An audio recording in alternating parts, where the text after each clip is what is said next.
Por último, la necesidad de nuevas perspectivas. Y esta necesidad de nuevas perspectivas en la que planteamos la necesidad de superar estas limitaciones que he venido comentando, argumentando, digamos, la necesidad de abrir los vértices del entendimiento, y esto incluye la aplicación de herramientas lógicas no clásicas, como les comentaba ahorita, y la adopción de una visión más amplia e integradora de la vida y de la salud, porque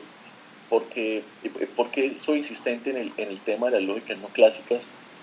precisamente porque las lógicas no clásicas nos van a dar herramientas plurales para poder entender las diferentes formas en las que la vida se articula y se expresa.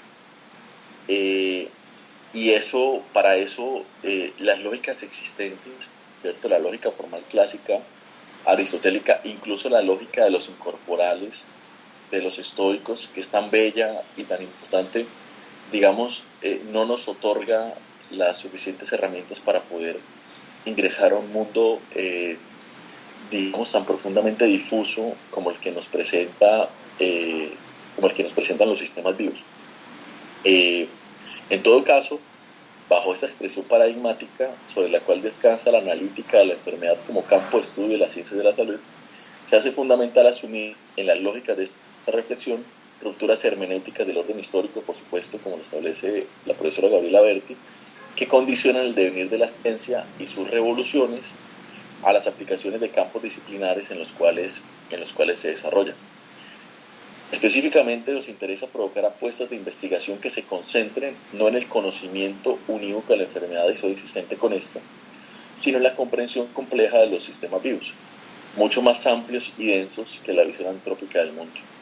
lo cual precisa de herramientas lógicas que deben superar la lógica proposicional o clásica para asumir una dimensión polivalente y multimodal de las realidades y sus implicaciones en el marco de, digamos, precisamente de este fenómeno de lógicas no clásicas que ocurren pues, a partir de los años 50. Frente al fenómeno vida, en torno a las ciencias de la salud, es fundamental romper los cercos disciplinares, eso también es muy importante, y en esto no me puedo demorar, pero esto implica romper con la lógica formal clásica, y eso implica romper con Platón y con Hipócrates, en el sentido, y con Euclides, en el sentido de, y lo digo sardónicamente, pero también en el sentido de que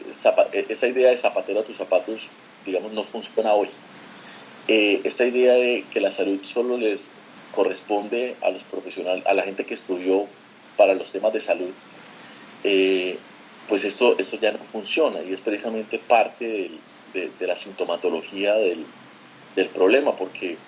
si vamos a pensar en salud, y si vamos a pensar en vida, y si vamos a pensar en sistemas vivos, pues tenemos que tener una importante, digamos, relaciones con el conocimiento pleno, y eso implica que la filosofía, y eso implica que la literatura, y eso implica que la economía, y eso implica que la sociología, y eso implica que la matemática, y eso implica, etcétera, etcétera, etcétera, digamos, no se encuentren separadas, no se encuentren segmentadas, no se encuentren apartadas, ¿cierto? Sino que más bien se puedan integrar, puedan asumir una visión reticular de la vida y de las relaciones y de la realidad para poder complementarse y podernos dar una perspectiva mucho más integral y abierta que definitivamente, digamos, nos saque de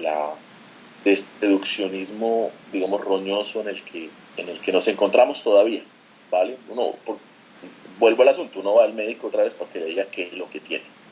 ¿cierto? Y esto que tiene uno en el diagnóstico, pues uno se lo niegan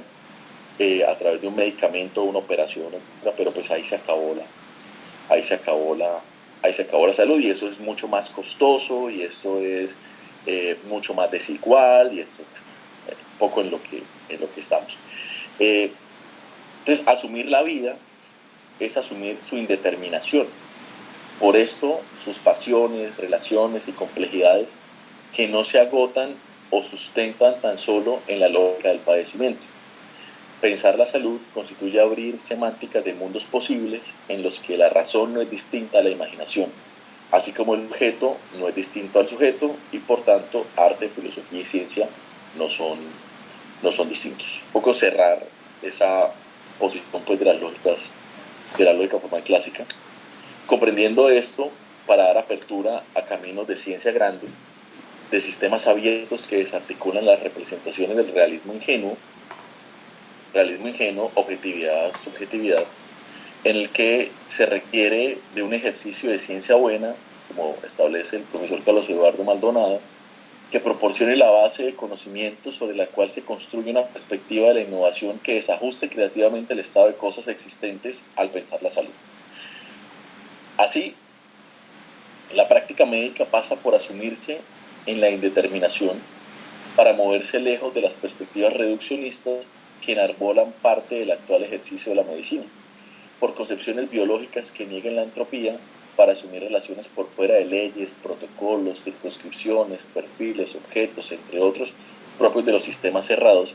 debido a que la salud implica una estructura eminentemente relacional que otorgue miradas de frontera. Precisamente para cerrar esto que Nietzsche llamaba en la genealogía de la moral el patos de la distancia, ¿cierto? Esta cuestión de nosotros los occidentales, de este delirio por mantenernos alejados los unos de los otros, ¿cierto? Esto de llamarnos de forma distintiva, de vivir en lugares distintivos, de poseer objetos distintivos, de tener conocimientos distintivos. Eso pues digamos genera unas brechas que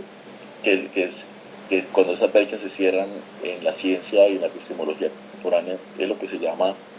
pues, problemas de frontera, ¿cierto? Y nosotros esas cuestiones pues todavía nos cuestan mucho, sobre todo digamos quienes orientamos en programas de doctorado, de maestría, pues digamos nos cuestan mucho que digamos desesquematizar esta idea de atenerse a un solo problema y a un solo marco epistémico y etc. Entonces, esa idea de asumir problemas de frontera, miradas de frontera, sobre todo pues en el marco de la salud pública, que en este caso pues digamos es en el que opera la disertación. Entonces, educarse en salud es hacerlo sobre una base que no conoce distancias, teje relaciones y deroga el binarismo constituido entre paciente-médico, profesor-alumno, objeto-sujeto, verdad-falsedad, entre otros, propio de esta idea de trascendencia, ¿cierto? en la que nos metimos hace mucho y pues que hasta ahora, digamos, estamos poniendo en cuestión. Al ocuparse de la vida, se asumen integraciones, aperturas y modos otros de ser que permiten pensar la muerte, ojo, como algo no distinto a la vida. Muerte que produce vida,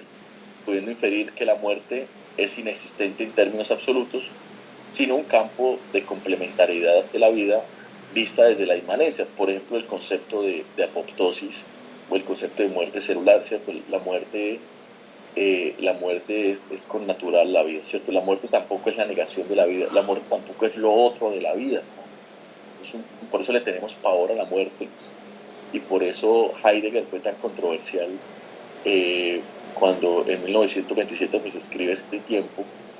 y nos invita pues a pensar la muerte, ¿cierto? O los trabajos de Yankelevic y demás,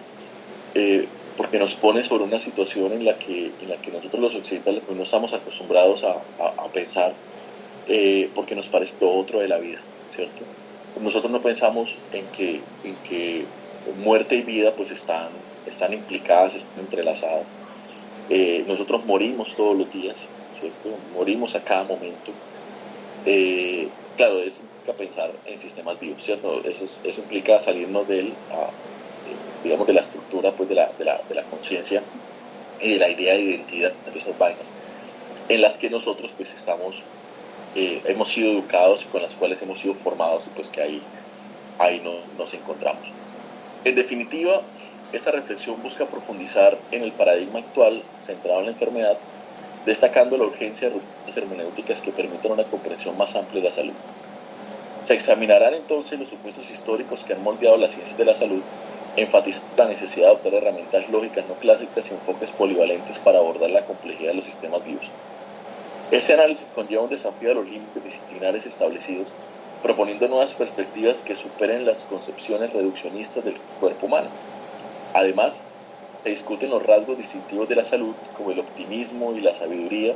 y se plantearán enunciados polémicos que buscan estimular investigaciones futuras en los campos de la salud y la educación. De esta manera, pretendemos ofrecer un diálogo crítico e innovador que contribuya a la reconfiguración del entendimiento y la práctica en el ámbito de la salud desde las ciencias de la educación. Asimismo, tal relación nos abre al tiempo macro y microescalar, así como de la ficción, la experiencia y la creación, que descentralizan para el cuidado y los entendimientos de la salud el rigor abusivo y concreto, digamos, de las cronologías habituales, porque eso también nos lleva a desarticular la idea que tenemos del tiempo, la experiencia, de la lógica, de la realidad. Entonces, digamos, hay que digamos, movernos por eso al inicio decía que es muy importante tener herramientas, tener muchas herramientas que nos permitan asumir estas posiciones descentralizantes y regulares que trae consigo ya no relacionarnos con algo concreto como la enfermedad, sino